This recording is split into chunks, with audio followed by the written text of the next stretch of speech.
తొలి చూపు చాలంట చిట్టాన చిత్రంగా ప్రేమనేది పుట్టగా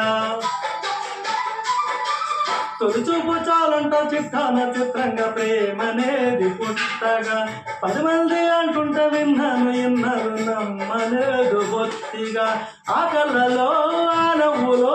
మహిమ ఏమిటో ఆ కంటిలో ఈనాడినా ఉదయమైనదో మనిషీములో ఇన్ని మరుమల్లె గంధాలు మునికన్నడు లేని మృదువైన గానాలు మొదటి వలపు కథలు తెలుపు గేయమై తీయగా స్వరములు పాడగా ఏ స్వప్న లోకాల సౌందర్య రాశి నా ముందుకొచ్చింది కొనుందు చేసి ఏ నీలి మేఘాల సౌదాల విడిచి ఈ నెల నడిచింది ఆ మెరుపు వచ్చి